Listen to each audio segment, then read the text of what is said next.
Bonjour à tous et bienvenue dans cette 20e capsule de Parkinson UDM portant sur l'efficacité de l'activité physique pour une personne atteinte de la maladie de Parkinson.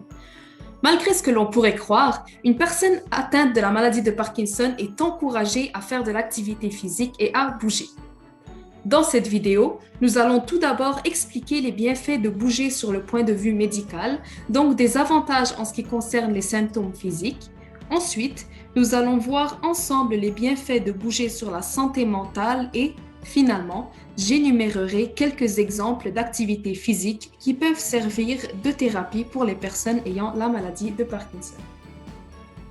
Premièrement, il est conseillé aux personnes souffrant de la maladie de Parkinson de bouger en complémentarité à leur médication.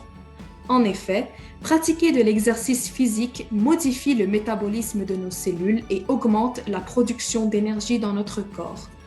Cela a pour effet de réduire les processus d'inflammation et les processus de stress oxydatif, qui, eux, sont responsables de la mort des cellules.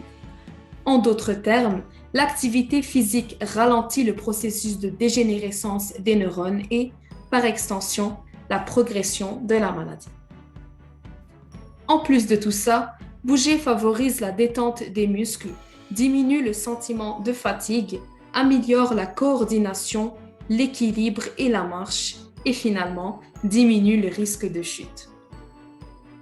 Deuxièmement, il est connu que l'activité physique est un antidépresseur ainsi qu'un anxiolytique naturel, tout simplement parce que de nombreux bienfaits sont observables au niveau psychologique. Notamment, bouger favorise l'humeur positive, augmente la confiance en soi ainsi que le sentiment de fierté, améliore les échanges sociaux et diminue la perception de la douleur. De plus, faire de l'activité physique prévient l'apparition de troubles anxieux ou dépressifs qui sont très fréquents chez les individus atteints de la maladie, en plus de retarder l'apparition ou le développement de la démence.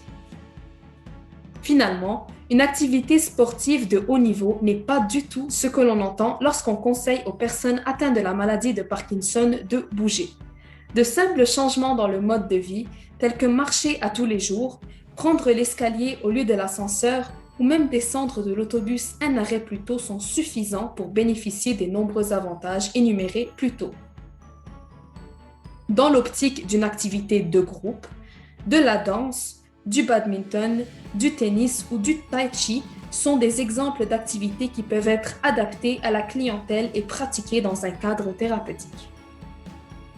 Aussi, il a récemment été démontré que les jeux vidéo qui requièrent le mouvement, par exemple la console Wii, peuvent également servir pour bénéficier des nombreux bienfaits vus précédemment.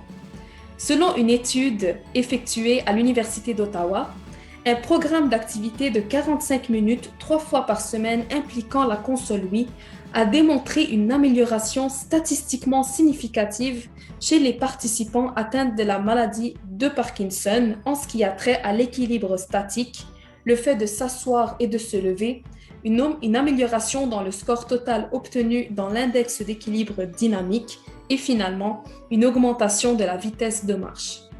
En somme, tant que la personne atteinte est constante dans ses pratiques et qu'elle respecte ses propres limites, il est tout à fait possible d'améliorer ses symptômes en restant dans le plaisir et dans la positivité. Sur ce, j'espère que cette petite capsule vous aura plu et nous, on vous dit à la prochaine pour de nouveaux apprentissages.